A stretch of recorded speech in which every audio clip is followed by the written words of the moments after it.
ಹುಟ್ಟಿನಿಂದಲೇ ಭಗವಂತನನ್ನು ನೋಡುವ ಅರ್ಹತೆಯನ್ನು ಪಡೆದವನು ಅಂತ. ಅಂತಹ ಜ್ಞಾನಿಯಾದ ಅರ್ಜುನನೂ ಕೂಡ ದುಷ್ಟರ ಸಂಘದಿಂದ ಕಂಗಾಲಾದ ಕಥೆ ಅದರ ಹಿನ್ನೆಲೆಯಲ್ಲಿದೆ. ಅಂದ್ರೆ ಯುದ್ಧ ನಡೆದೇ ನಡೆಯುತ್ತೆ ಕೃಷ್ಣನ ಸಂಕಲ್ಪದಿಂದ ಅಂತ ಗೊತ್ತಾದ ಮೇಲೆ ಒಂದು ಉಪಾಯವನ್ನ ದುರ್ಯೋಧನ ಮತ್ತೆ ಧೃತರಾಷ್ಟ್ರ ಸೇರಿಕೊಂಡು ಯೋಚನೆ ಮಾಡ್ತಾರೆ. ನಾಳೆ ದಿನದಿಂದ ಯುದ್ಧ ಆರಂಭ. ಎಲ್ಲ ಶಿಬಿರಗಳಲ್ಲಿ ಬಂದು ನೆಲೆಸಿದ್ದಾರೆ. ದುರ್ಯೋಧನಾದಿಗಳು, ಕೌರವರು ಇದ್ದಾರೆ, ಪಾಂಡವರು ಇದ್ದಾರೆ. ದುರ್ಯೋಧನ ಧೃತರಾಷ್ಟ್ರನ ಕೈಲಿ ಒಂದು ಪ್ರವಚನ ಮಾಡಿಸ್ತಾನೆ ಹಿಂದಿನ ದಿನ. ಅದರ ಮೈಕು ಸ್ಪೀಕರ್ ಎಲ್ಲ ಅರ್ಜುನನ ಕೋಣೆಗೆ ಕೇಳಿಸಬೇಕು. ತಮಗಾಗಿ ಅಲ್ಲ, ಅದು ಅವನ ಮನಸ್ಸಿನಲ್ಲಿ ಪರಿವರ್ತನೆ ಮಾಡಬೇಕು ಅನ್ನೋ ಉಪಾಯ. ಇದೊಂದು ದುರ್ಮಂತ್ರ. ದುರ್ಮಂತ್ರೈ ಕಲಪಟಲೈಹಿ ಅಂತ ದುಷ್ಟತನದಿಂದ ಯೋಚನೆ ಮಾಡಿದ ಒಂದು ಪ್ರಸಂಗ. ಅಲ್ಲಿ ಧೃತರಾಷ್ಟ್ರ ಹಿಂದಿನ ದಿನ ಅರ್ಜುನನಿಗೆ ಕೇಳುವಂತೆ ಹೇಳ್ತಾನೆ, ನೋಡಪ್ಪ ದುರ್ಯೋಧನ, ಎಂಥ ಗುರುಗಳನ್ನೆಲ್ಲ ಕೊಲ್ಲಬೇಕಾಗುತ್ತೆ, ಯುದ್ಧ ಮಾಡೋದು ತಪ್ಪಾಗುತ್ತೆ. ದುರ್ಯೋಧನನಿಗೆ ಧೃತರಾಷ್ಟ್ರ ಹೇಳೋದು ಮಹಾ ಅಪರಾಧ. ಪಾಠ ಹೇಳಿದ ಗುರುಗಳಿಗೆ ಶಸ್ತ್ರಾಸ್ತ್ರ ತಗೊಂಡು ಹೊಡಿತಾರಾ? ಇದು ನ್ಯಾಯನಾ? ಇಷ್ಟು ಅನ್ಯಾಯ ಮಾಡಬಾರದು. ಆಡಿಸಿದ ಭೀಷ್ಮಾಚಾರ್ಯರಿಗೆ ಶಸ್ತ್ರಾಸ್ತ್ರಗಳಿಂದ ಹೊಡಿತಾರಾ?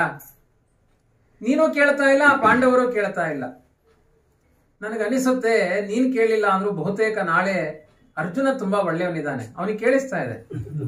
ಅರ್ಜುನ ತುಂಬಾ ಒಳ್ಳೆಯವನಿದ್ದಾನೆ. ಮಕ್ಕಳು ಮಲ್ಕೊಂಡಾಗ ಹಿಂಗ್ ಮಾತನಾಡ್ತಿರ್ಬೇಕು, ಅವ್ರಿಗೇನೋ ನಿದ್ದೆ ಬಂದಿರಬಾರದು. ಓ ಅಪ್ಪ ಅಮ್ಮ ನನ್ನ ಬಗ್ಗೆ ಹಿಂಗ್ ಮಾತನಾಡ್ಕೊಡ್ತಾ ಇದ್ದಾರೆ ಅಂತ ಅವ್ರು ಚೇಂಜ್ ಆಗುವ ಸಾಧ್ಯತೆಗಳಿರುತ್ತೆ. ಅವನು ತುಂಬಾ ಒಳ್ಳೆಯವನಿದ್ದಾನೆ ಅರ್ಜುನ. ಅವನಿಗಾದ್ರೂ ಆ ಗುರುಗಳನ್ನ ಭೀಷ್ಮಾಚರಣೆಲ್ಲ ನೋಡಿ ಮನಸ್ಸು ಪರಿವರ್ತನೆ ಆದ್ರೆ ಒಟ್ಟು 2 ಕೈ ಸೇರಿದ್ರೆ ಚಪ್ಪಾಳೆ. ಒಂದು ಪಾಂಡವರಾದ್ರೂ ಹಿಂದೆ ಸರಿಬೇಕು. ನೀನಂತೂ ನನ್ನ ಮಾತು ಕೇಳ್ತಾ ಇಲ್ಲ, ಒಂದು ನೀನ್ ಹಿಂದೆ ಸರಿಬೇಕು. ಅಂಥ ಒಂದು ಪಾಪ ಕರ್ಮ ಮಾತ್ರ ನಮ್ಮ ಕುಲದಲ್ಲಿ ನಡಿಬಾರದು. ಎಂತೆಂಥ ಗುರುಗಳು! ಗುರುನ ಹತ್ವಾಹಿ ಮಹಾನುಭಾವಾನ್ ಶ್ರೇಯೋ ಭೋಕ್ತಂ ಭೈಕ್ಷ್ಯಂ ಅಪೀಹ ಲೋಕೆ. ದೊಡ್ಡ ದೊಡ್ಡ ಗುರುಗಳನ್ನ ಕೊಂದು ರಾಜ್ಯ ಆಳುವುದರ ಬದಲು ಭಿಕ್ಷೆ ಬೇಡ್ಕೊಂಡು ಕಾಡಿಗೆ ಹೋಗಿ ಬದುಕುವುದು ಒಳ್ಳೆಯದು. ಇದೆಲ್ಲ ಧೃತರಾಷ್ಟ್ರನ ಪ್ರವಚನ. ಅದರ ಮರುದಿನ ಅದೇ ಅನುವಾದಗಳನ್ನ ಅರ್ಜುನ ಮಾಡಿದಾನಷ್ಟೇ. ಅದು ಹಿಂದಿನ ದಿನದ ಪ್ರವಚನ ಏನು ಅನ್ನೋದು ಆ ಎಪಿಸೋಡ್ ಇಲ್ಲ ಭಗವದ್ಗೀತೆಯಲ್ಲಿ. ಅದು ಮಹಾಭಾರತದಲ್ಲಿ ದಾಖಲೆ ಆಗಿದೆ. ಅಂದ್ರೆ ಏನೆಲ್ಲ ಕುಹಕತನ ಮಾಡಬಹುದು. ದೇವರು, ಧರ್ಮ, ಆಸ್ತಿಕ್ಯ ಬುದ್ಧಿಗಳನ್ನೆಲ್ಲ ತನ್ನ ಮಗನಿಗೆ ರಾಜ್ಯ ಸಿಗಲಿ, ಅರ್ಜುನ ಯುದ್ಧವನ್ನು ಬಿಟ್ಟು ಹೋಗಲಿ ಅಂತ ವಂಚನೆಗೆ ಉಪಯೋಗಿಸಿಕೊಳ್ತಾನೆ. ಅದನ್ನೇ ಜಗನ್ನಾಥದಾಸರು ಹೇಳ್ತಾರೆ, ವೇದಾಂತ ವಿದ್ಯೆ ಉದರಂಬರಣಕ್ಕಾಯ್ತು ಅಂದ್ರೆ ಅವರಿಗಿಂತ ಒಬ್ಬ ಸಾಮಾನ್ಯ ಭಕ್ತನೇ ಉತ್ತಮನಾಗ್ತಾನೆ. ವೈದಿಕ ವೇಷಗಳನ್ನೆಲ್ಲ ಮಾಡಿಕೊಂಡು ಉದರಂಬರಣ ವಿದ್ಯೆ ಮಾಡ್ಕೊಂಡ್ಬಿಟ್ರೆ, ಹೊಟ್ಟೆ ಹೊರೆಯೋ ವಿದ್ಯೆ ಆಗಿಬಿಟ್ರೆ ವೇದಾಂತ ವ್ಯರ್ಥ ಆಗಿಬಿಡುತ್ತೆ. ಈಗ ಇಲ್ಲಿ ಮಾಡಿದ್ದೇನು ಧೃತರಾಷ್ಟ್ರ? ಸಮಗ್ರ ವೇದಾಂತವನ್ನ ತೆಗೆದುಕೊಂಡು ತನ್ನ ಮಕ್ಕಳಿಗೆ ಒಳ್ಳೇದಾಗ್ಲಿ ಅಂತ ಯಾರಿಗೆ ಕನ್ವಿನ್ಸ್ ಆಗ್ಬೇಕು ವೇದಾಂತ? ಅರ್ಜುನಾದಿಗಳಿಗಾಗ್ಲಿ, ನನ್ನ ಮಕ್ಕಳಿಗೆ ಆಗೋದು ಬೇಡ, ಅವ್ರಿಗೆ ರಾಜ್ಯ ಸಿಗಲಿ. ಎಂಥ ಒಂದು ಕುಹಕತನ ತುಂಬಿಕೊಂಡಿದೆ. ಅದಕ್ಕೆ ತುಂಬಾ ಕುತೂಹಲ ನೋಡಿ. ಭಗವದ್ಗೀತೆ ಸ್ಟಾರ್ಟಿಂಗ್ ಹೇಗಿದೆ ಅಂದ್ರೆ, ಅರ್ಜುನ ವಾಚ ಇಲ್ಲ, ಭಗವಾನ ವಾಚ ಇಲ್ಲ, ಸಂಜಯ ವಾಚ ಇಲ್ಲ, ಧೃತರಾಷ್ಟ್ರ ವಾಚ. ಯಾಕೆಂದ್ರೆ ಅವನಿಗೆ ಕುತೂಹಲ. ನಾನು ಹೇಳ್ತಾ ಇರ್ತೇನೆ, ಈ ಹೆಣ್ಮಕ್ಳು ಹೆಪ್ಪಾಕಿದ ಮೇಲೆ ಮರುದಿನ ಬೆಳಿಗ್ಗೆ ಕುತೂಹಲ, ಸರಿಯಾಗಿ ಹೆಪ್ಪಾಕಿದ್ಯಾ ಇಲ್ವಾ? ಹಾಕಿದ್ದೊಂದು ಹೆಪ್ಪು ಪ್ರತಿ ಎಷ್ಟು ವರ್ಷದಿಂದ ಹಾಕೊಂಡು ಬಂದಿದ್ದಾರೆ, ಆದ್ರೂ ಹೆಪ್ಪಾಗಿದೆಯಾ ಇಲ್ವಾ ಒಂದು ಸಮಾಧಾನ ಮಾಡ್ಕೊಳ್ಬೇಕು. ಹಿಂದಿನ ದಿನ ಒಂದು ಹಾಕಿದಾನೆ, ಮೊಸರಿನ ಹನಿ, ಒಂದು ಕಶ್ಮಲ ಹಾಕಿದಾನೆ. ಅದ್ ಏನಾದ್ರೂ ಒಂದು ಪರಿವರ್ತನೆ ಅರ್ಜುನನಲ್ಲಿ ಆಗಿದೆಯಾ ಇಲ್ವಾ? ಲೈವ್ ಕಾಮೆಂಟ್ರಿ ಹೇಳಿ ಸಂಜಯ್ ಕೂತ ಅವನ ಹತ್ರ ಕೇಳ್ತಾನೆ, ಧರ್ಮಕ್ಷೇತ್ರೆ ಕುರುಕ್ಷೇತ್ರೆ ಸಮವೇತಾಯೋತ್ಸವ ಮಾಮಕಾಹ ಪಾಂಡವಾಹ. ಹೇಳುವ ಶಬ್ದವೇ ಹೇಗಿದೆ ನೋಡಿ, ನನ್ನ ಮಕ್ಕಳು ಪಾಂಡವರು ಅಂದ್ರೆ ಅವ್ರು ನನ್ನ ಮಕ್ಕಳಲ್ಲ ಅಂತ. ಈ ಕಥೆಯನ್ನು ಹೇಳ್ಬೇಕಾದ್ರೆ ಭಯ ಯಾಕಾಗುತ್ತೆ ಅಂದ್ರೆ, ಧೃತರಾಷ್ಟ್ರನ ಮಾತಿನ ಪ್ರವಚನದಿಂದ ಅರ್ಜುನ ಫೇಲ್ ಆದ, ಅಂದ್ರೆ ಅವನು ಅದಕ್ಕೆ ವಶನಾದ. ಕೃಷ್ಣ ಪಕ್ಕದಲ್ಲಿದ್ರು ಅರ್ಜುನನಿಗೆ ಆ ಪ್ರವಚನ ಎಫೆಕ್ಟ್ ಆಯ್ತು. ಅದರ ಜೊತೆಗೆ ಧೃತರಾಷ್ಟ್ರನಂತ ಒಬ್ಬ ಜ್ಞಾನಿ ದುರ್ಯೋಧನನ ಸಂಘದಿಂದ ನನ್ನ ಮಕ್ಕಳು ಪಾಂಡವರು ಅಂತ ದ್ವೇಷದ ಭಾವವನ್ನ ಅವನೇ ಮಾತನಾಡ್ತಾನೆ. ಅಂಥ ಜ್ಞಾನಿಗಳಿಗೆ ಹೀಗಾದಾಗ ನಮ್ಮ ಪಾಡೇನು ಅಂತ ಭಯ ಆಗುತ್ತೆ ಅಷ್ಟೇ, ಮತ್ತೇನಿಲ್ಲ. ಅವರನ್ನು ಉದ್ಧಾರ ಮಾಡ್ಲಿಕ್ಕೆ ಪಕ್ಕದಲ್ಲಿ ಕೃಷ್ಣ ನಿಂತಿದ್ದ, ನಮ್ಮನ್ನು ಉದ್ಧಾರ ಮಾಡ್ಲಿಕ್ಕೆ ಯಾರಿದ್ದಾರೆ? ಈಗ ಕೃಷ್ಣನೇ ಗೀತಾ ರೂಪದಲ್ಲಿ ಬಂದು ನಮ್ಮನ್ನು ಉದ್ಧಾರ ಮಾಡಬೇಕು. ಆದ್ರಿಂದ ಗೀತೆಗೆ ತಾಗಿಕೊಳ್ಳಿಲ್ಲ ಅಂತ ಆದ್ರೆ, ಗೀತಾ ಗೀತಾ ಗೀತಾ ಅಂದ್ರೆ ಇನ್ನೊಂದು ಹೇಳುತ್ತೆ, ಇದು ತಾಗಿ ತಾಗಿ ತಾಗಿ ಅಂತ. ಎಲ್ಲೆಲ್ಲೋ ತಾಕೊಳ್ಳಬೇಡಿ, ಗೀತೆಗೆ ತಾಗಿ, ಆಯ್ತಾ? ದಾಸ ದಾಸ ಅಂದ್ರೆ ಅದು ಸದಾ ಸದಾ ಅಂತ ಇನ್ನೊಂದು, ನಮಃ ನಮಃ ಅಂದ್ರೆ ಮನಃ ಮನಃ ಅಂತ. ಎಲ್ಲ ಸಂಸ್ಕೃತದಲ್ಲಿ ಎಷ್ಟು ಚೆನ್ನಾಗಿದೆ ನೋಡಿ ಶಬ್ದ. ನಮಃ ಅಂದ್ರೆ ಮನಃ, ಮನಸ್ಸಿನ ಪೂರ್ವಕವಾಗಿ ನಮಃ ಇರಬೇಕು, ನಮಸ್ಕಾರ ಇರಬೇಕು. ಸುಮ್ನೆ ನಮಸ್ಕಾರ ಅಂದ್ರೆ ನಮ ನಮ ಅಂದ್ರೆ ಮನ ಮನ ಮನ ಅನ್ನುತ್ತೆ ಅದು. ರಾಮ ರಾಮ ಮರ ಮರ ಅಂದ್ರೆ ರಾಮ ರಾಮ ಅನ್ನುತ್ತಲ್ಲ, ಹಾಗೆ ಅದು. ಹಾಗೆ ಗೀತಾ ಗೀತಾ ಅಂದ್ರೆ ಅದಕ್ಕೆ ತಾಗಿಕೊಳ್ಳಬೇಕು ನಾವು. ಭಗವದ್ಗೀತೆಗೆ ಕಲಿಬಾಧೆಗಳಿಂದ ಪೀಡಿತರಾಗುವುದಿಲ್ಲ. ಯಾರು ಭಗವದ್ಗೀತೆಗೆ ತಮ್ಮ ಬದುಕನ್ನ ತಾಗಿಸಿಕೊಂಡಿದ್ದಾರೆ ಅವರ ಬದುಕಿನಲ್ಲಿ ಇಂತಹ ಸಂಮೋಹನಾಸ್ತ್ರಗಳು, ಜ್ಞಾನಿಗಳೇ ನಮ್ಮನ್ನ ಮಾರ್ಗಭ್ರಷ್ಟರನ್ನಾಗಿ ಮಾಡುತ್ತಾರೆ. ದೇವತೆಗಳ ಅಂಶರೂಪರಾದವರೇ ನಮ್ಮ ತತ್ವಜ್ಞಾನ ಮಾರ್ಗಕ್ಕೆ ಪ್ರತಿಬಂಧಕರಾಗ್ತಾರೆ. ಇಂತಹ ಪ್ರಸಂಗಗಳೆಲ್ಲ ತಪ್ಪುವಂತಹ ಅರ್ಹತೆಗಳು ಭಗವದ್ಗೀತೆಯನ್ನು ತಾಗಿಕೊಂಡ್ರೆ ಆಗುತ್ತೆ. ಆ ಸಂದರ್ಭದಲ್ಲಿ ಒಂದು ಅಧ್ಯಾಯ ಪೂರ್ಣ ಅರ್ಜುನನ ವಿಷಾದವೇ ಇದೆ. ಅದಕ್ಕೆ ವಿಷಾದ ಯೋಗ ಅಂತ ಕರೀತಾರೆ. ನಮ್ಮ ಸ್ವಾಮಿಗಳು ಯಾವಾಗಲೂ ಹೇಳ್ತಾ ಇದ್ರು, ಅರ್ಜುನನ ವಿಷಾದ ಅದು ಯೋಗ, ನಮ್ದು ವಿಷಾದ ರೋಗ ಅಂತ. ಅವನಿಗೆ ವಿಷಾದ ಆಯ್ತು, ಅದು ಯೋಗ ಏನಾಯ್ತು ಅಂದ್ರೆ ಕೃಷ್ಣನಿಗೆ ಭಗವದ್ಗೀತೆ ಉಪದೇಶ ಮಾಡ್ಲಿಕ್ಕೆ ಅದು ಯೋಗ ಆಯ್ತು. ಆ ವಿಚಾರದಲ್ಲಿ ಇಷ್ಟೇ ಇದೆ, ದುರ್ಯೋಧನ ಸಮಾಧಾನ ಇಲ್ಲ. ಸಮಗ್ರ ದುರ್ಯೋಧನ ದ್ರೋಣಾಚಾರ್ಯ ಬಂದು ಹೇಳ್ತಾನೆ, ಆಚಾರ್ಯ ಉಪಸಂಗಮ್ಯ ರಾಜಾವಚನಂ ಅಬ್ರವೀತ್. ಯಾರ ಆಚಾರ್ಯ ಅಂದ್ರೆ ಅಲ್ಲಿ ದ್ರೋಣಾಚಾರ್ಯ ಅಂತ ಅರ್ಥ, ಭೀಷ್ಮಾಚಾರ ಅಲ್ಲ. ಆ ದ್ರೋಣಾಚಾರ್ಯ ಹತ್ರ ಬಂದು ಹೇಳ್ತಾನೆ, ನೋಡಿ ಹೇಗಿದೆ ಅವರ ಸೇನೆ, ಪಾಂಡವರ ಸೇನೆಯಲ್ಲಿ ಪೂರ್ಣತೆ ಇದೆ, ಭೀಮಸೇನ ನಿಂತ್ಕೊಂಡಿದ್ದಾನೆ. ನಮ್ ಸೇನೆಯಲ್ಲಿ ಭವಾನ್, ತಿವಿಯುವುದು ಕೆಟ್ಟ ಮಾತು ಒಂದು ದುರ್ಯೋಧನದದ್ದು. ಭವಾನ್ ಅಂದ್ರೆ ಬ್ರಾಹ್ಮಣನಾದ ನೀನು, ಕ್ಷಾತ್ರ ತೇಜಸ್ಸಿಲ್ಲ ನಿನ್ನಲ್ಲಿ ಯುದ್ಧ ಮಾಡ್ಲಿಕ್ಕೆ ಅಂತ. ಭೀಷ್ಮ ತಲೆ ಹಣ್ಣಾದವನು ಮುದುಕ ಅಂತ ಅಲ್ಲೂ ಒಂದು ಅದೇ ತರನೇ, ಭವಾನ್ ಭೀಷ್ಮಶ್ಚ. ಆಮೇಲೆ ಕರ್ಣಶ್ಚ, ಆಮೇಲೆ ಕರ್ಣನ ಹೆಸರೇ ಕೇಳಿದ್ದು. ಅವನೊಂದು ಪ್ರತಿಜ್ಞೆ ಮಾಡಿದ್ದಾನೆ, ಭೀಷ್ಮಾಚಾರ ಪತನ ಆಗೋ ತನಕ ನಾನು ಯುದ್ಧ ಭೂಮಿಗೆ ಬರಲ್ಲ ಅಂತ. ಹಾಗಾಗಿ ಕರ್ಣಶ್ಚ. ಇವ್ರನ್ನೆಲ್ಲ ಮದರ್ತೆ ತೆಕ್ತ ಜೀವಿತಾಹ, ನನಗೋಸ್ಕರ ಸಾಯ್ಲಿಕ್ಕೆ ಬಂದವರು ನೀವು, ಜಯ ತಂದ್ಕೊಡ್ಲಿಕ್ಕೆ ಬಂದವರಲ್ಲ. ನಿಮ್ಮನ್ನು ಕಟ್ಕೊಂಡು ನಾನು ಹೇಗೆ ಯುದ್ಧ ಮಾಡ್ಲಿ? ಆದ್ರೆ ಭೀಮಸೇನನ ಸೇನೆಯಲ್ಲಿ ದೃಷ್ಟಕೇತುಶ್ಚೇಕಿತಾನಃ ಕಾಶಿರಾಜಶ್ಚ ವೀರ್ಯಾನ್ ಸರ್ವೇ ಏವ ಮಹಾರಥಾಹ ಅಂತಾನೆ. ನಿಮ್ಗೆ ಚೇಕಿತಾನ ಅಂದ್ರೆ ಯಾರೋ ಗೊತ್ತಿಲ್ಲ, ಅಪ್ರಸಿದ್ಧ ಯಾರೋ ಒಬ್ಬ. ಅವ್ನು ನೋಡಿ ಅವನು ಕೂಡ ಭೀಮಸೇನನ್ ತನ ನಿಂತಿದ್ದಾನೆ ಪಾಂಡವರ ಸೇನೆಯಲ್ಲಿ. ನಮ್ಮ ಸೇನೆಯಲ್ಲಿ ಭೀಷ್ಮ ದ್ರೋಣಾದಿಗಳು ಕೂಡ ಕುಗ್ಗಿ ಹೋಗಿದ್ದಾರೆ, ನನಗೆ ಹೇಗ್ ಜಯ ಆಗುತ್ತೆ ಅಂತ ಅವನದೊಂದು ವಿಷಾದ ಇದೆ. ಜೊತೆಗೆ ದುರ್ಯೋಧನದ ವಿಷಾದ, ಅದರ ಜೊತೆಗೆ ಅರ್ಜುನನ ವಿಷಾದ. ಅದು ಪ್ರವಚನ ಮಾಡಿದ್ದು ಮಾತ್ರ ಅಲ್ಲ, ಏನ್ ಮಾಡಿದಾನೆ ಧೃತರಾಷ್ಟ್ರ ದುರ್ಯೋಧನನಿಗೆ ಹೇಳಿದ್ದ, ನಾನು ಹೆಂಗ್ ಪ್ರವಚನ ಮಾಡಿದ್ದೇನೆ ಹಾಗೆ ನಾಳೆ ಆ ಪಾನ್ಗಳನ್ನ ನಿಲ್ಲಿಸಬೇಕು. ಅರ್ಜುನನ ಎದುರುಗಡೆ ಭೀಷ್ಮಾಚಾರ ಕಾಣಬೇಕು, ದ್ರೋಣಾಚಾರ ಕಾಣಬೇಕು, ಬಾಣ ಎತ್ತಿದ ತಕ್ಷಣ ಹೊಡಿಬಾರದು, ಹಿಂದಿನ ದಿನ ಪ್ರವಚನ ನೆನಪಾಗಬೇಕು. ಅವ್ನು ಹೇಳಿದ್ದಕ್ಕೆ ಸಾಕ್ಷಿಯಾಗಿ ನಿಲ್ಲಬೇಕು ನನ್ನ ಪ್ರವಚನ. ಹಾಗೆ ಅದಕ್ಕೆ ಕೃಷ್ಣ ಏನ್ ಮಾಡಿದ್ದ, ರಥವನ್ನು ಹಿಂದ್ಗಡೆ ನಿಲ್ಲಿಸ್ಕೊಂಡಿದ್ದ. ನೋಡ್ಬಿಟ್ರೆ ವೀಕ್ ಆಗ್ತಾನೆ ಅಂತ ಕೃಷ್ಣನಿಗೂ ಗೊತ್ತಿತ್ತು, ಅದಕ್ಕೆ ರಥವನ್ನು ಹಿಂದೆ ನಿಲ್ಲಿಸಿದ್ದ. ಅದಕ್ಕೆ ಅರ್ಜುನ ಏನ್ ಮಾಡಿದ, ನನ್ ರಥ ಯಾಕೆ ಹಿಂದೆ ನಿಲ್ಸಿದೆ, ಮುನ್ಗಡೆ ನಿಲ್ಸು, ರಥಂ ಸ್ಥಾಪಯ ಮೆಚ್ಚುತ, ಮುನ್ ಕರ್ಕೊಂಡು ಹೋಗುವಂತ ಇವನ್ ಮತ್ತೆ ಅವನಿಗೆ. ಅದು ಕೃಷ್ಣ ಯೋಚನೆ ಮಾಡಿದ, ಇದು ಬಿದ್ದೇ ಹೇಳ್ಬೇಕಿದು, ಇದ್ರ ಪ್ರಾರಂಭ ಇಷ್ಟೇ, ಏನು ಮಾಡ್ಲಿಕ್ಕಾಗಲ್ಲ. ಈಗ ನಿಲ್ಸಲ್ಲ ಅಂದ್ರೆ ಅಲ್ಲೇ ಮೊದಲೇ ಚರ್ಚೆ ಶುರು ಆಗುತ್ತೆ. ನೀನ್ ಡ್ರೈವರ್ ಆಗಿ ಬಂದು ನೀನ್ ಓಡಿಸಲ್ಲ ಅಂದ್ರೆ ಏನ್ ಅರ್ಥ ಅಂತ ಇನ್ನೊಂದು ಹೊಸ ಚರ್ಚೆ ಮಾಡ್ತಾನೆ ಇವನು.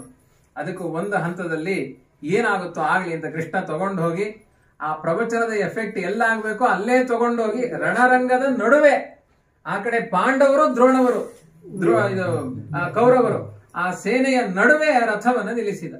ಆಯ್ತು, ಏನ್ ನಿರ್ಣಯ ಮಾಡ್ತಿ ಮಾಡು. ಅವಾಗ ಅವನು ಹೇಳ್ತಾನೆ, ಗುರುಗಳನ್ನ ಕೊಂದು ನಾನು ಎಂಥ ಸದ್ಗತೆಯನ್ನು ಪಡೀಲಿಕ್ಕಾಗುತ್ತೆ, ಇಂಥವ್ರನ್ನ ನಾನು ಕೊಲ್ಲಲಾರೆ ಅಂತ ಏನು ವಿಸೃಜ್ಯ ಸಶರಂ ಚಾಪಂ ಶೋಕ ಸಂವಿಘ್ನ ಮಾನಸಃ, ತನ್ನ ಬತ್ತಳಿಕೆ ಎಲ್ಲ ಧನುಸ್ಸು ಬಾಣ ಎಲ್ಲ ತೆಗೆದು ಕೆಳಗಡೆ ಇಟ್ಟ. ಶೋಕದಿಂದ ಅಳತಾ ಕೂತ. ರಥೋಪಸ್ಥ ಉಪಾವಿಶತ್, ಕೆಳಗಡೆ ಇಳಿಯುವ ತಾಕತ್ತು ಇಲ್ಲ, ಅಲ್ಲೇ ಬಿದ್ದೋದ ಅಂತ ಕುಸಿದು ಬಿದ್ದ ರಥದ ಮೇಲೆ. ರಥ ಉಪಸ್ಥ ಅಂದ್ರೆ ಅದು ಆ ಮಣೆ ಪೀಠ, ಅಲ್ಲೇ ಬಿದ್ದೋದ. ಕೃಷ್ಣ ಹೇಳ್ತಾನೆ, ಅರ್ಜುನ ನೀನ್ ದುಃಖ ಪಡೋದ್ರಲ್ಲಿ ಯಾವುದೋ ಅರ್ಥವೇ ಇಲ್ಲ. ಅಶೋಚ್ಯಾನ್ ಅನ್ವಶೋಚ, ಭಗವದ್ಗೀತೆ ಆರಂಭ ಆಗೋದು ಅಲ್ಲಿಂದ. ಅಶೋಚ್ಯಾನ್ ಅನ್ವಶೋಚಸ್ತಂ ಪ್ರಜ್ಞಾವಾದಾಂಶ ಭಾಷಸೆ. ಜಗತ್ತಿನಲ್ಲಿ ಇಷ್ಟು ದಡ್ಡತನದ ಪ್ರವಚನ ಯಾರಿಂದಲೂ ಮಾಡ್ಲಿಕ್ಕೆ ಸಾಧ್ಯ ಇಲ್ಲ ಅಂತ.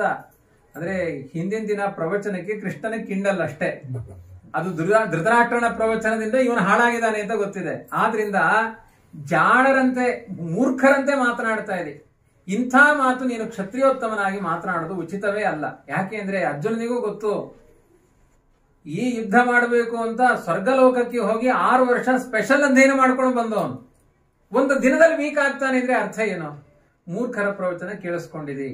ಅದಕ್ಕೆ ನಮ್ಮ ಭಾಗವತವು ನಮಗೆ ಹೇಳುತ್ತೆ, ಕಂಡಲ್ಲಿ ಪ್ರವಚನಗಳಿಗೆ ಹೋಗ್ಬೇಡಿ, ಎಲ್ಲಿ ಸನ್ಮಾರ್ಗ ಪ್ರದರ್ಶನ ಇದೆ ಅಂತಹ ಪ್ರವಚನಗಳನ್ನ ಕೇಳಿ. ಬೇಗ ನಮ್ಮ ಬುದ್ಧಿ ದೂಷಿತ ಆಗುತ್ತೆ. ಯಾಕೆಂದ್ರೆ ವಾದಗಳು ಹೇಗಿದೆ ಇವತ್ತಿನ ತರ್ಕವಾದಗಳು ಅಂದ್ರೆ ಎಲ್ಲಾ ತರ್ಕವಾದವೂ ಸರಿ ಅನಿಸುತ್ತೆ. ದೇವರಿಲ್ಲ ಅಂತ ಒಬ್ಬ ಪ್ರತಿಪಾದನೆ ಮಾಡ್ತಾ ಇದ್ರೆ ಹೌದಲ್ವಾ ಅನ್ಸುತ್ತೆ. ನಮ್ಮ ಬುದ್ಧಿಗೆ ಅಂತಹ ಬಲ ಇಲ್ಲ. ಹಾಗಾಗಿ ಹಂಸಗಳು ಸ್ನಾನ ಮಾಡುವ ತೀರ್ಥದಲ್ಲೇ ಸ್ನಾನ ಮಾಡಬೇಕು. ಬೇರೆ ಕಾಗಿಗಳು ಸ್ನಾನ ಮಾಡುವ ತೀರ್ಥದಲ್ಲಿ ಹೋಗಿ ಸ್ನಾನ ಮಾಡಬಾರದು. ತದ್ವಾಯಸಂ ತೀರ್ಥಂ, ಅದು ವಾಯಸ ತೀರ್ಥ. ಭಗವಂತನ ಶಾಸ್ತ್ರಕ್ಕೆ, ಭಗವಂತನ ಸರ್ವೋತ್ತಮತ್ವಕ್ಕೆ ವಿರುದ್ಧವಾದ ಯಾವ ವಿಚಾರಗಳನ್ನು ಕೇಳಿಸಿಕೊಳ್ಳಬಾರದು. ಅವರ ಉದ್ದೇಶವೇ ಚೆನ್ನಾಗಿರಲ್ಲ. ಆದ್ರಿಂದ ನೀನು ಎಲ್ಲ ಮೂರ್ಖತನದ ಮಾತುಗಳು. ಇಲ್ಲಿಯ ತನಕ ಏನ್ ಆಡಿದೆ, 50 ಶ್ಲೋಕದ ಪ್ರವಚನ ಮಾಡಿದ್ದಾನೆ ಅರ್ಜುನ. ಅದೆಲ್ಲವೂ ಮೂರ್ಖತನದ ಪ್ರವಚನ. ಇಂಥ ಮೂರ್ಖತನದ ಪ್ರವಚನ ನಿನ್ನಂತ ಜ್ಞಾನಿ ಆದವನು ಆಡಬಾರದು ಅಂತಾನೆ. ಅದಕ್ಕೆ ಒಂದೊಂದೇ ಪ್ರಶ್ನೆಗಳನ್ನು ಅವನು ಕೇಳ್ತಾನೆ ಅರ್ಜುನ. ಅಲ್ಲ, ಏನ್ ಮೂರ್ಖತನ? ನನ್ನ ಬಂಧು ಬಾಂಧವರನ್ನು ಕೊಲ್ಲಬಾರದು ಅಂತ ಅದು ಮೂರ್ಖತನವ? ಅಲ್ಲ, ಬಂಧು ಬಾಂಧವರು ಅನ್ನುವ ಅರ್ಥದಲ್ಲಿ ಕೊಲ್ಲು ಅಂತ ನಾನು ಹೇಳ್ತಾ ಇಲ್ಲ. ಇಲ್ಲಿ ನಡೀತಾ ಇರೋದು ಧರ್ಮಾಧರ್ಮಗಳ ಯುದ್ಧ. ಅಂದ್ರೆ ಇವರು ಅಣ್ಣ ತಮ್ಮಂದಿರ ಗಲಾಟೆ ಅಂತ ಕೆಲವರು ವ್ಯಾಖ್ಯಾನ ಮಾಡಿದ್ದಾರೆ. ಅಣ್ಣ ತಮ್ಮಂದಿರ ಗಲಾಟೆಯೇ ಅಲ್ಲ ಇದು. ದುರ್ಯೋಧನ ಆ ಒಂದು ಪಂಚಗ್ರಾಮಗಳನ್ನಾದ್ರೂ ಕೊಡು ಅಂದ್ರೆ ಸೂಚ್ಯಗ್ರಂ ನೈವ ದಾಸ್ಯಾಮಿ ಅಂತ ಹೇಳಿದವನು. ಆದ್ರಿಂದ ಇಲ್ಲಿ ಬಾಂಧವ್ಯ ಅಲ್ಲ, ಇಲ್ಲಿ ಧರ್ಮದ ದ್ವೇಷವೇ ಇದೆ. ಒಂದು ವೇಳೆ ಈ ಧರ್ಮ ಯುದ್ಧ ಕೃಷ್ಣನ ಮೂಲಕ ನಡೀಲಿಲ್ಲ ಅಂತ ಆಗಿದ್ರೆ ಏನಾಗ್ತಾ ಇತ್ತು ಹೇಳಿ?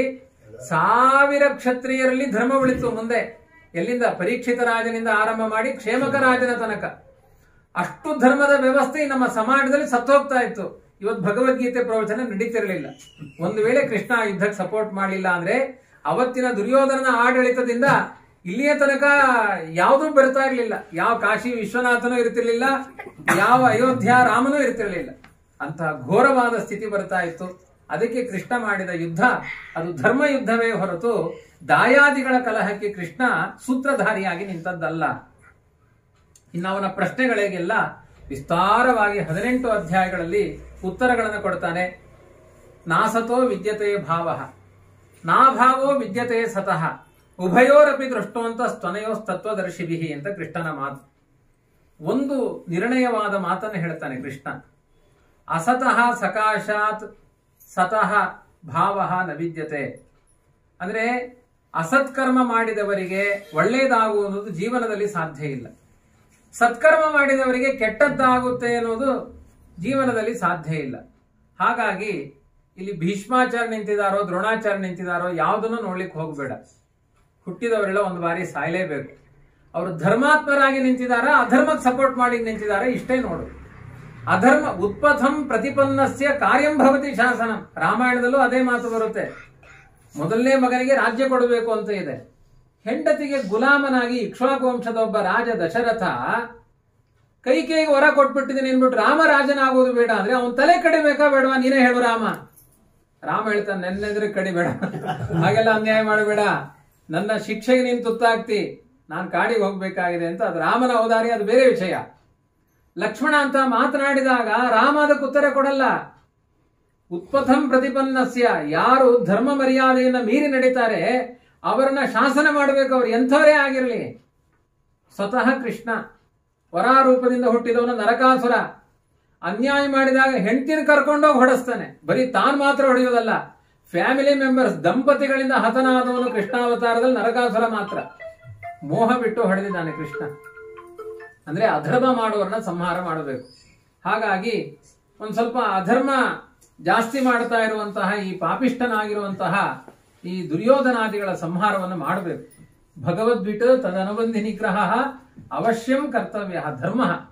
ಕೃಷ್ಣ ಹೇಳುವ ಮಾತು. ಭೀಷ್ಮ ದ್ರೋಣಾದಿಗಳು ಭಗವದ್ವೇಷಿಯಾಗಿರುವಂತಹ ಧರ್ಮವನ್ನೇ ದ್ವೇಷ ಮಾಡ್ತಾನೆ. ಭಗವಂತನ ದ್ವೇಷ ಅಂದ್ರೆ ಏನು?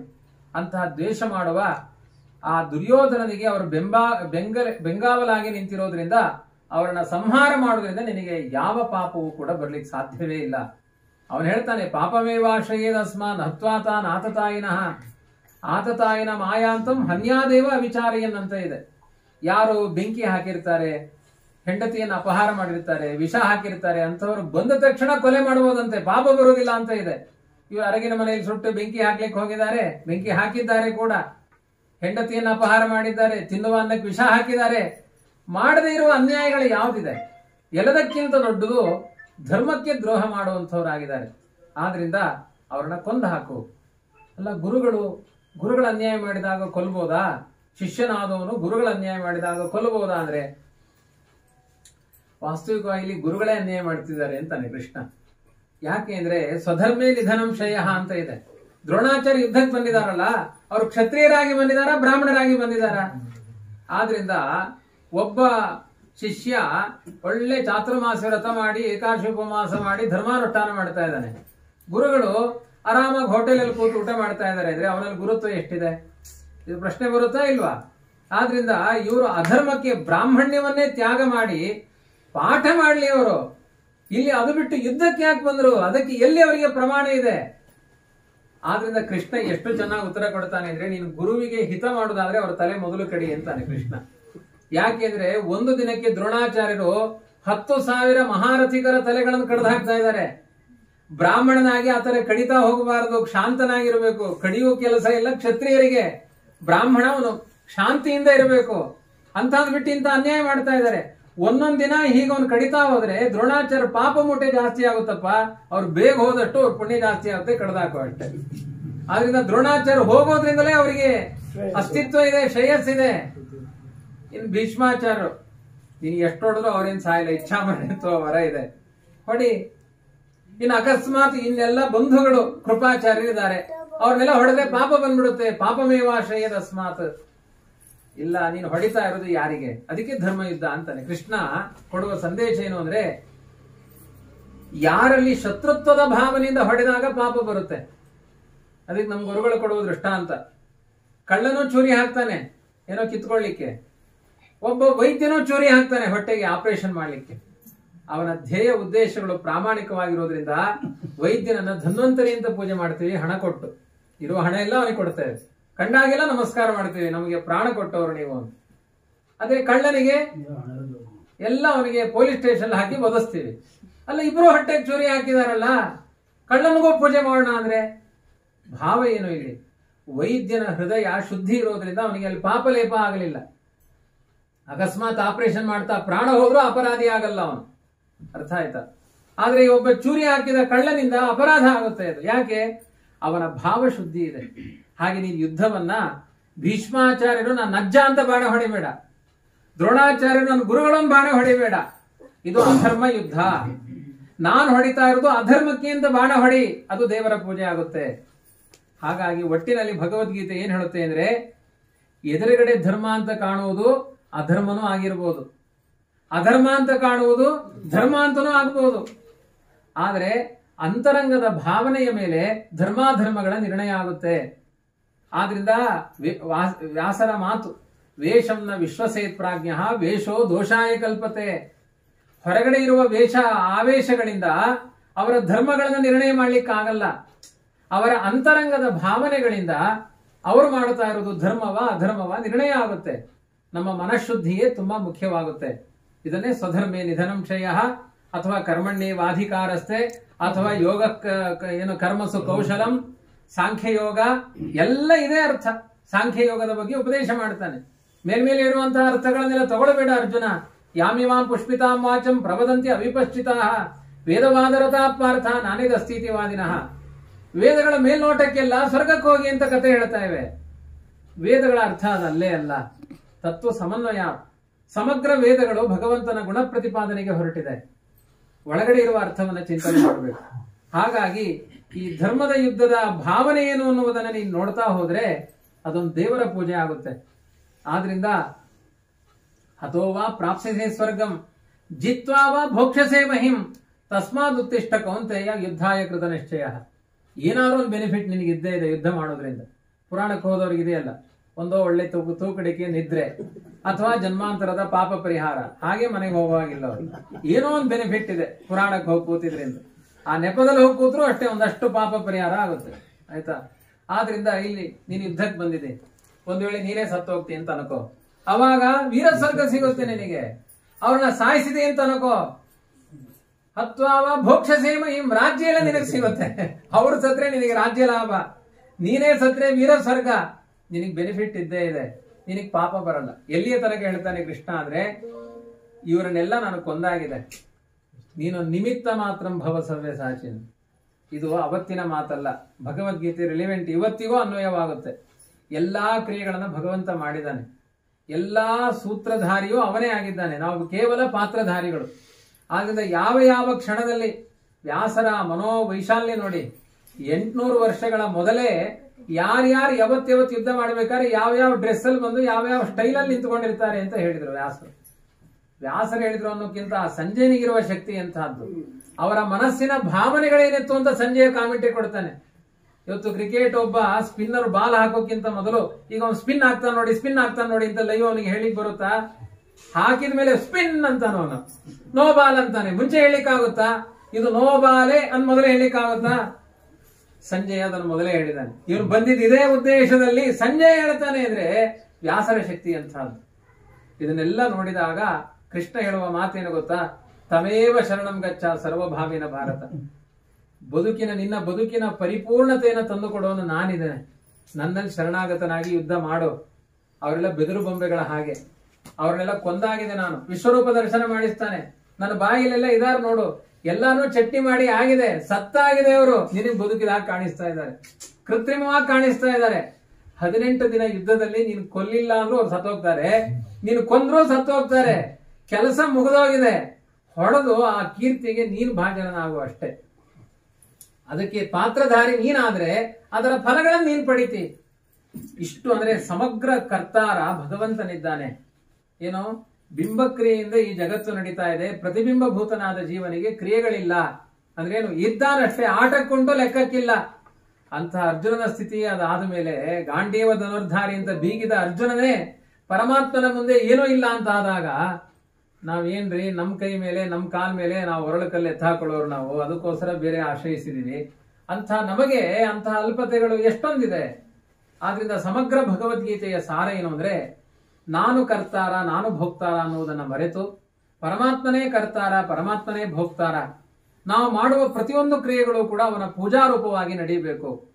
ಈ ಅನುಸಂಧಾನ ಇದೆಯಲ್ಲ, ಯಾವ ಮಾಘಸ್ಥಾನ ಯಾವ ಪುಷ್ಕರ ಸ್ಥಾನದಲ್ಲೂ ಸಿಗದೇ ಇರುವ ಫಲವನ್ನ ತಂದುಕೊಡುತ್ತೆ. ಕರ್ತವ್ಯಗಳನ್ನ ಭಗವಂತನ ಪೂಜಾರೂಪವಾಗಿ ಮಾಡಿ, ಇದನ್ನೇ ಸಾಂಖ್ಯಯೋಗ ಅಂತ ವಿಸ್ತಾರವಾಗಿ ಉಪದೇಶ ಮಾಡ್ತಾನೆ. ದೇಹ ಸಾಹಿತ್ಯದಲ್ಲಿ ಎಷ್ಟು ದೇಹಿ ನಿತ್ಯಂ ಅವಧ್ಯೋಯಂ ದೇಹೇ ಸರ್ವಸ್ಯ ಭಾರತ. ಯಾರ್ಯಾರ ದೇಹದಲ್ಲಿ ಜೀವರಿದ್ದಾರೆ ಅವರೆಲ್ಲ ಜೀವರ ನಿತ್ಯ. ನೀನ್ ಸಾಯಿಸುವುದು ದೇಹ ಮಾತ್ರ, ಆತ್ಮನನ್ನು ಸಾಯಿಸಲಿಕ್ಕೆ ನಿನಗೆ ಆಗೋದೇ ಇಲ್ಲ. ಯಾಕೆ ಚಿಂತೆ ಮಾಡ್ತೀನಿ? ನೀನ್ ಭೀಷ್ಮಾಚರಣೆ ಯಾವತ್ತೂ ಕೊಲ್ಲಿಕ್ಕಾಗಲ್ಲ, ದ್ರೋಣಾಚರಣೆ ಯಾವತ್ತೂ ನೀನು ಕೊಲ್ಲಿಕ್ಕಾಗಲ್ಲ. ಅಧರ್ಮಕ್ಕೆ ಸಪೋರ್ಟ್ ಆಗಿ ನಿಂತಿರುವಂತಹ ದೇಹವನ್ನು ಮಾತ್ರ ಹೊಡಿಲಿಕ್ಕೆ ನಿನಗೆ ಅವಕಾಶ ಇದೆ. ಇದು ಒಳ್ಳೆ ಚಾನ್ಸ್ ನಿನಗೆ. ಯಾಕೆ ಅಂದ್ರೆ ಕ್ಷತ್ರಿಯರಿಗೆ ಈ ಯುದ್ಧ ಅನ್ನೋದು ಯಜ್ಞ ಇದ್ದ ಹಾಗೆ, ಅದೊಂದು ಪೂಜಾ. ಅದನ್ನ ನೀನು ಮಾಡಲಿಲ್ಲ ಅಂತ ಆದ್ರೆ ತುಂಬಾ ದೊಡ್ಡ ಅಪರಾಧಿ ನೀನಾಗ್ಬಿಡ್ತಿ. ಅವರ ಸ್ವಧರ್ಮೇ ನಿಧನಂಶಯ. ನಿನ್ನ ಧರ್ಮವನ್ನು ನೀನು ಮಾಡಲಿಲ್ಲ ಅಂದ್ರೆ ಬೇರೆ ಧರ್ಮವನ್ನು ಆಶ್ರಯಿಸಿದ್ರೆ ಮಹಾ ಪಾಪಮೇವ ಆಶ್ರಯ ತಸ್ಮಾತ್, ನಿನಗೆ ಪಾಪವೇ ಬರುತ್ತೆ. ಸ್ವಧರ್ಮೇ ನಿಧನಂಶಯ.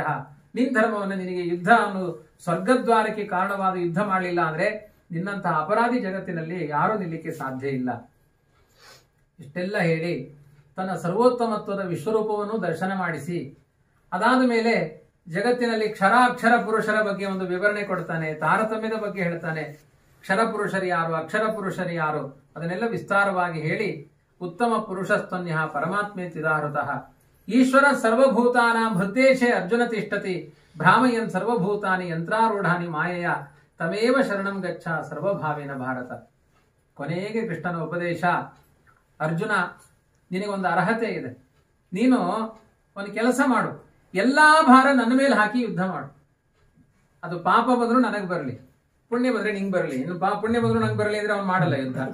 ಅದಕ್ಕೆ ಪುಣ್ಯ ಎಲ್ಲ ನಿನಗೆ ಬರಲಿ, ಎಲ್ಲ ಭಾರ ನನ್ನ ಮೇಲೆ ಹಾಕಿ ಮಾಡು, ನಿನಗೆ ಒಳ್ಳೇದೇ ಆಗುತ್ತೆ, ಕೆಟ್ಟದ್ದಾಗಲ್ಲ.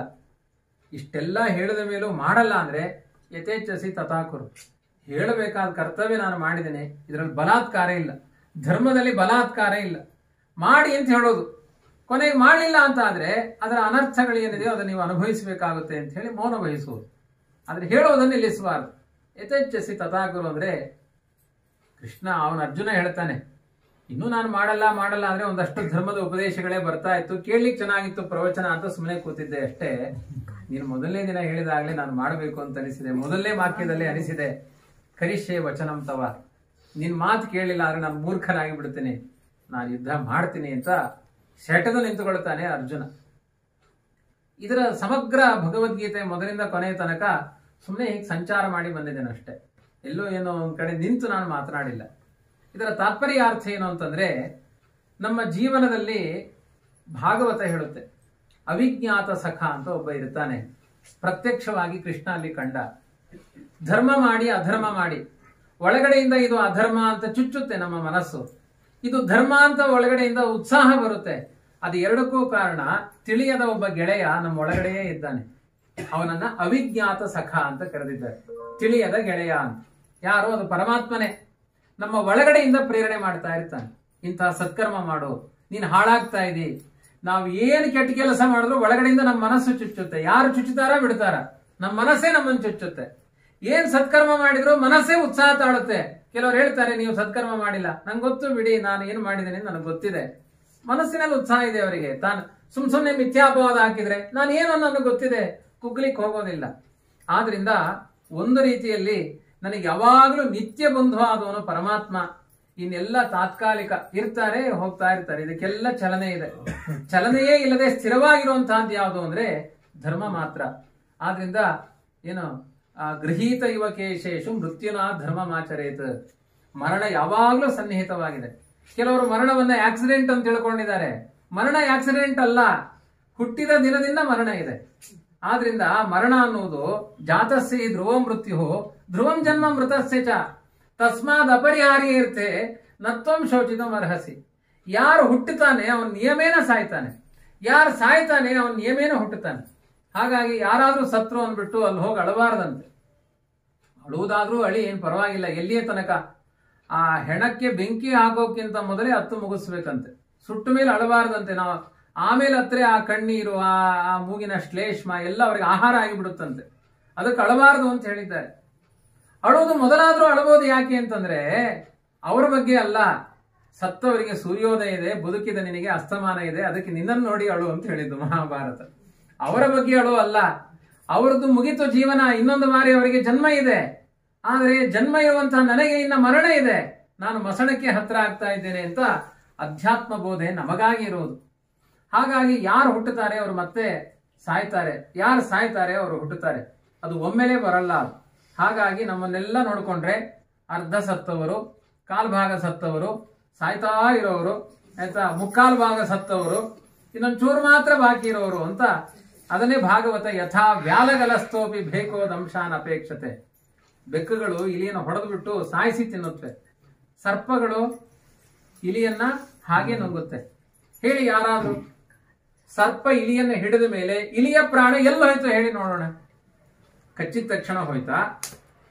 ಗಟ್ಲಲ್ಲಿ ಹೋಗ್ಬೇಕಾದ್ರೆ ಹೋಯ್ತಾ? ಹೊಟ್ಟೆಲ್ ಹೋಗಿ ವಿಲಿ ವಿಲಿ ವಿಲಿ ಒದ್ದಾಡಿ ಹೋಯ್ತಾ ಪ್ರಾಣ? ಯಾವಾಗ ಹೋಯ್ತು? ಏನಿಲ್ಲ, ಮೊದಲೇ ಹಾರ್ಟ್ ಅಟ್ಯಾಕ್ ಆಗಿದ್ರೆ ಇಲ್ಲಿಗೆ ಗೊತ್ತಿಲ್ಲ. ಕ್ರಮವಾಗಿ ಹೊಟ್ಟೆನಲ್ಲಿ ಹೊಟ್ಟೆ ಒಳಗಡೆ ಹೋಯ್ತು, ಸರಿಯಾಗಿ ಹಾಗೆ ಇಟ್ಕೊಳ್ಳೋಣ. ಹೊಟ್ಟೆ ಒಳಗಡೆ ಪ್ರಾಣ ಹೋಯ್ತು. ಹಾಗಾದ್ರೆ ಕ್ರಮವಾಗಿ ಪ್ರಾಣ ಹೋಗ್ತಿತ್ತು. ಅದು ಯಾವಾಗ ಸರ್ಪದ ಬಾಯಿಗೆ ಬಿದ್ದಿದೆ ಅವಾಗಲಿಂದ ಅದಕ್ಕೆ ಪ್ರಾಣ ಹೋಗ್ಲಿಕ್ಕೆ ಆರಂಭವಾಯ್ತು. ಪಲ್ಸ್ ರೇಟ್ ಎಲ್ಲ ನಿಂತಿದ್ದೆಲ್ಲಿ ಅಂದ್ರೆ ಹೊಟ್ಟೆಯಲ್ಲಿ ನಿಂತಿತ್ತು ಅಂತ ಅರ್ಥ. ಹಾಗೆ ಸಂಸಾರಕ್ಕೆ ನೀವು ಯಾವಾಗ ಬಂದು ಬಿದ್ದಿದ್ದೀರಿ, ಅದು ಸಂಸಾರವೆಂಬ ಕಾಲ ಸರ್ಪ ನಿಮ್ಮನ್ನು ಹಿಡಿದಾಯ್ತು. ಅವತ್ತಿಂದ ಟಕ್ ಟಕ್ ಟಕ್ ಟಕ್ ನುಂಗ್ತಾ ಇದೆ. ಅದು ಇವಾಗ ನುಂಗಿದ್ದ ಕೆಲವರದು ಬಾಲ ಅಳ್ಳಾಡ್ತಾ ಇದೆ ಅಷ್ಟೇ, ಒಳಗಡೆ ಎಲ್ಲ ಹೋಗಾಗಿದೆ. ಪಲ್ಸ್ ರೇಟ್ ಇದು ಇನ್ನೂ ಇದೆ, ಪೂರ್ಣ ಡೌನ್ ಆಗಿಲ್ಲ ಅಷ್ಟೇ, ಸ್ವಲ್ಪ ಸ್ವಲ್ಪ ಡೌನ್. ಹೋಗಿ ಟೆಸ್ಟ್ ಮಾಡಿಸ್ಕೊಂಡು ಬಂದ್ರೆ ಇಲ್ಲ ಸ್ವಲ್ಪ ಎಲ್ಲ ಕಡಿಮೆ ಆಗಿದೆ ನಿಮ್ದು ಅಂತ ಹೇಳ್ತಾರೆ. ಅದರಲ್ಲಿ ಟೆಸ್ಟ್ ಅಲ್ಲಿ ಅದೇ ರಿಪೋರ್ಟ್ ಅಲ್ಲಿ ಅದೇ ಬರುತ್ತೆ, ಹೋಗೋದು ಅಗತ್ಯ ಇಲ್ಲ, ಬಂದೇ ಬರುತ್ತೆ. ಆದ್ರಿಂದ ಪೂರ್ಣ ನಿಲ್ಲುವುದು ಆವಾಗ. ಯಥಾ ವ್ಯಾಲಗಲಸ್ತೋಪಿ ಬೇಕೋ ದಂಶಾನಪೇಕ್ಷತೆ ತಥಾ ಕಾಲಾಹಿನಾಬದ್ಧ ಲೋಕೋ ಭೋಗಾನ ಶಾಶ್ವತಾನ್. ಹೇಗೆ ಸರ್ಪದ ಬಾಯಿಲಿ ಸಿಕ್ಕ ಆ ಕಪ್ಪೆ ತಾನು ಸಾಯ್ತಾ ಇದ್ರು ಕೂಡ ಸರ್ಪದ ಬಾಯಿಲಿ ಕೂತಿದೆ, ಆದ್ರೂ ಆ ಕಪ್ಪೆ ಯೋಚನೆ ಮಾಡುತ್ತಂತೆ, ನನ್ನ ನೊಣ ಮಿಸ್ ಆಗ್ತಾ ಇದೆ, ಯಾರೋ ನನ್ನನ್ನು ಡಿಸ್ಟರ್ಬ್ ಮಾಡ್ತಾ ಇದ್ದಾರೆ. ಬೇಕೋ ದಂಶಾನಪೇಕ್ಷತೆ. ಸರ್ಪದ ಬಾಯಿಲಿ ಕೂತ್ಕೊಂಡಿರುವ ಹಿಂದಿನಿಂದ ಬಂದು ಸರ್ಪ ಹಿಡ್ಕೊಂಡಿದೆ ಕಪ್ಪೆಯನ್ನ, ಕಪ್ಪೆ ಯೋಚನೆ ಮಾಡ್ತಾ ಇದೆ, ನನ್ನ ನೊಣ ಮಿಸ್ ಆಗ್ತಾ ಇದೆ, ಯಾರೋ ನನ್ನನ್ನು ಎಳಿತಾ ಇದ್ದಾರೆ. ನಮ್ಮಂತಹ ಮಾನವರು ಮೃತ್ಯುವೆಂಬ ಸರ್ಪದ ಹೆಡೆಯಲ್ಲಿ ಕುಳಿತಾಗ್ಲೂ ಕೂಡ ಲೋಕದ ಅಶಾಶ್ವತವಾದ ಸುಖಗಳು ನಮಗೆ ಶಾಶ್ವತವಾಗಿ ಬರುತ್ತೆ ಅಂತ ಯೋಚನೆ ಮಾಡ್ತಾ ಇದ್ದೇವಲ್ಲ, ಇಂತಹ ಮೂರ್ಖತನದಿಂದ ಹೊರಗೆ ಬಾ ಅನ್ನೋದೇ ಭಗವದ್ಗೀತೆ. ಅದಕ್ಕೆ ಸರ್ವಧರ್ಮಾನ್ ಪರಿತ್ಯಜ್ಯ ಮಾಮೇಕಂ ಶರಣಂ ವ್ರಜ. ಶರಣಾಗತಿಯನ್ನ ಬೋಧಿಸ್ತಾನೆ ಪರಮಾತ್ಮ. ಸರ್ವಧರ್ಮ ಅನ್ನೋದ್ರೇನು? ಎಲ್ಲ ಬೆಳಿಗ್ಗೆ ಉಪವಾಸ, ಸಂಧ್ಯಾ ವಂದನೆ, ದೇವ್ರ ಪೂಜೆ ಎಲ್ಲ ಬಿಟ್ಬಿಟ್ಟು ಕೃಷ್ಣ ಕೃಷ್ಣ ಅಂತ ಕೂತ್ಕೊ ಅಂತ ಅರ್ಥ ಅಲ್ಲ. ಸಹಜ ಧರ್ಮಗಳು, ನಮ್ಮ ಬದುಕಿನ ಚೇಷ್ಟೆಗಳು, ಉದರಂಬರಣ ಚೇಷ್ಟೆಗಳು. ಈ ಚೇಷ್ಟೆಗಳ ಬಗ್ಗೆ ತುಂಬಾ ತಲೆ ಕೆಡಿಸ್ಕೋಬೇಡ. ಎಂಥ ಮಾತಿದೆ ಗೊತ್ತಾ? ಕೊನೆಯ ಮಾತು ಕೃಷ್ಣನದ್ದು, ಆಯ್ತಾ? ರಕ್ಷತೀತ್ಯೇವ ವಿಶ್ವಾಸ, ಆಚಾರ್ಯರ ವಿವರಣೆ ಇದೆ ಅದಕ್ಕೆ. ದೇವರು ರಕ್ಷಣೆ ಮಾಡಿಯೇ ಮಾಡ್ತಾನೆ, ಆ ವಿಶ್ವಾಸದಲ್ಲಿ ಬದುಕು. ಉತ್ಪತನ್ನೇವ ಯೋ ಮೃತಃ. ಒಂದು ತಾಯಿ ಒಂದು ಮಗುವನ್ನ ಹಡಿತಾಳೆ, ಹಡೆದ ತಕ್ಷಣ ಆ ತಾಯಿಯ ಎದೆಯಲ್ಲಿ ಹಾಲು ಬರಲಿಲ್ಲ ಅಂದ್ರೆ ಹುಟ್ಟಿದ ತಕ್ಷಣ ಮಗು ಸತ್ತೋಗುತ್ತೆ. ತಾಯಿಗೆ ಆ ಮಗುವಿನ ಬಾಯಿಲಿ ನೀನು ಹಾಲು ಕುಡಿ ಅಂತ ಹೊರಗಡೆಯಿಂದ ಹಾಲು ಹಾಕಿ ಅದನ್ನು ಬದುಕಿಸ್ಲಿಕ್ಕೆ ಸಾಧ್ಯ ಇಲ್ಲ. ಅಥವಾ ಹಾಲು ಕುಡಿದ್ರೆ ಅದಕ್ಕೆ ಮೆಮೊರಿ ಪವರು ಇಲ್ಲ. ಆ ಮಗುವಿಗೆ ಹುಟ್ಟಿದ ತಕ್ಷಣ ಹಾಲು ಕುಡಿಬೇಕು, ಅದಕ್ಕೆ ಬೇಕಾದ ಹಾಲು ಇರಬೇಕು ಅಂತ ಭಗವಂತ ತಿನ್ನುವ ಆಹಾರವನ್ನೇ ತಾಯಿ ಎದೆಯಲ್ಲಿ ಹಾಲನ್ನಾಗಿ ಮಾಡ್ತಾನೆ. ಆಮೇಲೆ ಸ್ವಲ್ಪ ದಿನ ಮಗು ದೊಡ್ಡದಾಯ್ತು ಅಂದ ಮೇಲೆ ಹಾಲು ನಿಂತೋಯ್ತು. ವಿಜ್ಞಾನಿಗಳಿಗೆ ಅನ್ನದಿಂದ ಹಾಲು ನಿರ್ಮಾಣ ಆಗಿದೆ ಅಂತ ನಮ್ಮ ತಾಯಿಯಲ್ಲಿ ನೋಡಿದ್ದೇವೆ. ನಮ್ಮ ಮನೆ ಜಾಸ್ತಿ ಅನ್ನ ಉಳಿದಿದೆ, ಇದನ್ನ ಹಾಲು ಮಾಡಿಕೊಡಿ ಅಂದ್ರೆ ಯಾವ ವಿಜ್ಞಾನಕ್ಕೆ ಸಾಧ್ಯ ಇವತ್ತು?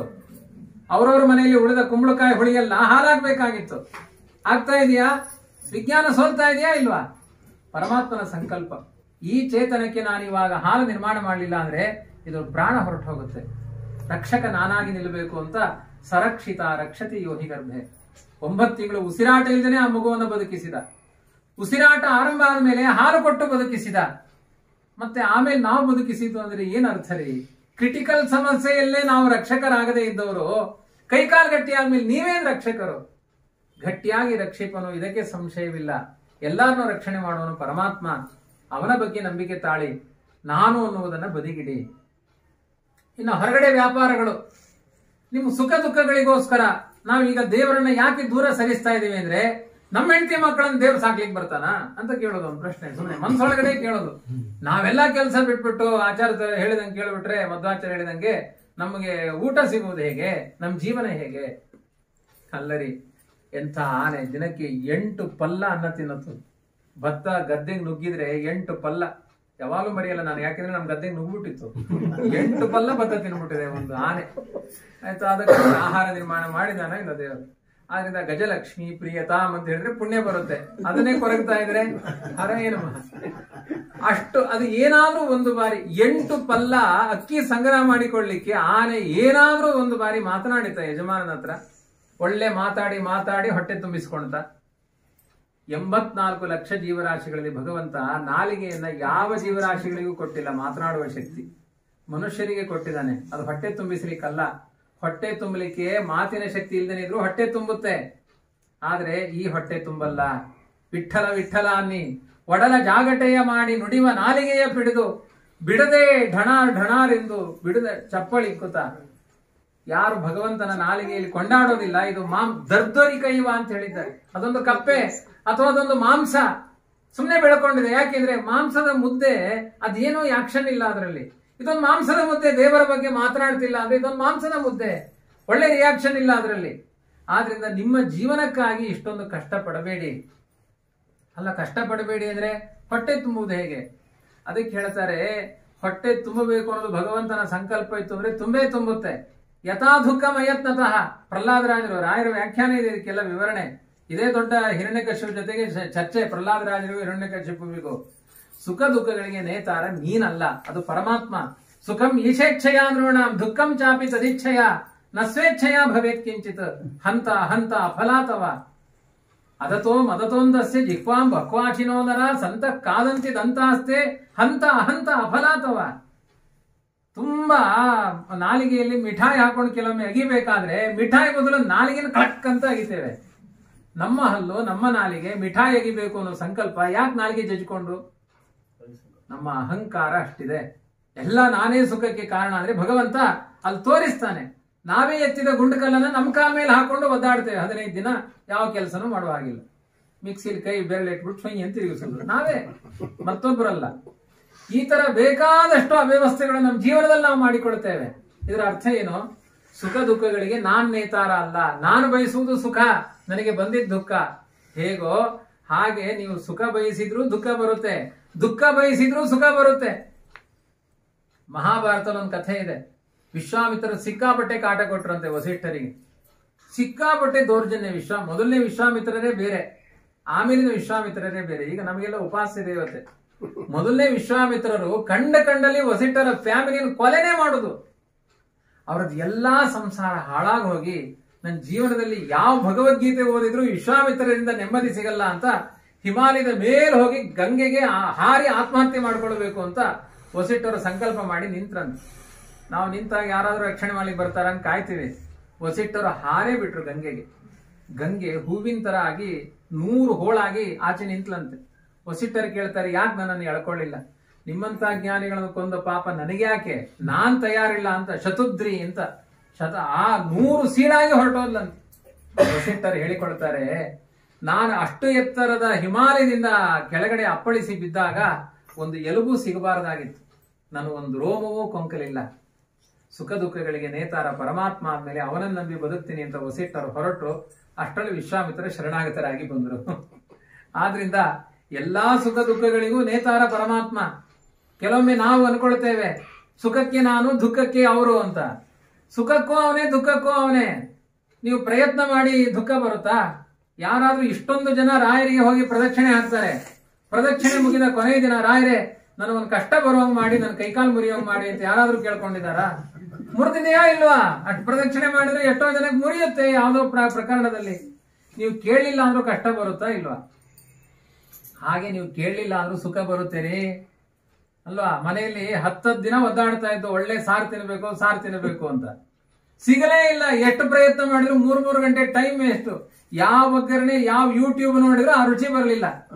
ಕೊನೆಗೆಲ್ಲೋ ಮಠಕ್ಕೆ ಊಟ ಕರೆದಿದ್ದು, ಹೋಗ್ ಕೂತ್ರೆ ಆ ಸಾರು ಕಟ್ಟಿದ್ದೇ ಕಟ್ಟಿದ್ದು. ಏನ್ ರುಚಿ ಮಾಡಿದ್ರಿ ರಾಘವೇಂದ್ರಾಚಾರ್ಯ? ಆ ಸಾರು ಕುಡ್ದಿದ್ದು. ಏನಾದ್ರೂ ಪ್ರಯತ್ನ ಇತ್ತ? ಕರ್ಕೊಂಡು ಹೋಗಿದ್ರು ಯಾರೋ, ಅವ್ರದೇ ಖರ್ಚಲ್ಲಿ ಕರ್ಕೊಂಡು ಹೋದ್ರು, ಮಠದಲ್ಲಿ ಊಟ ಹಾಕ್ಸಿದ್ರು, ಭರ್ಜರಿ ಊಟ. ಇಲ್ಲಿ 10 ದಿನ ಒದ್ದಾಡಿದೆ ಒಂದು. ನನ್ನ ಹಣ, ನನ್ನ ಶ್ರಮ, ನನ್ನ ಪ್ರಯತ್ನ ಎಲ್ಲ ವ್ಯರ್ಥ. ಅಲ್ಲಿ ಬಿಟ್ಟಿ ಕೆಲವೊಮ್ಮೆ ಅನ್ನ ಸಿಗಲಿಲ್ಲ ಅಂತ ಗಲಾಟೆ, ಇನ್ನೂ ಎಲೆ ಹಾಕ್ಲಿಲ್ಲ ಅಂತ ಗಲಾಟೆ. ಕೆಲವರದು ಎಲೆ ಹಾಕಿದ ಮೇಲೆ ಚೆನ್ನಾಗಿ ಜಾಸ್ತಿ 4 ಸೌಟ್ ಬಿಸಿಬೇಳೆ ಹಾಕ್ಬಿಟ್ರೆ ಯಾಕ್ರಿ ಇಷ್ಟೊಂದು ಹಾಕ್ತೀರಿ ಅಂತ ಗಲಾಟೆ. ಏನ್ ಇದಕ್ಕೆ ಅರ್ಥ? ಹಾಗಾದ್ರೆ ಅಲ್ಲಿ ಹಾಕಲೇ ಇಲ್ಲ ಅಂತ ಗಲಾಟೆ, ಇಲ್ಲಿ ಜಾಸ್ತಿ ಆಯ್ತು ಅಂತ ಗಲಾಟೆ. ಏನ್ ಅರ್ಥ ಇದಕ್ಕೆ? ಅದಕ್ಕೆ ದೇವರು ಯಾವ್ಯಾವ ಕಾಲಕ್ಕೆ ಎಷ್ಟೆಷ್ಟು ಕೊಡಬೇಕು ಕೊಟ್ಟೇ ಕೊಡ್ತಾನೆ.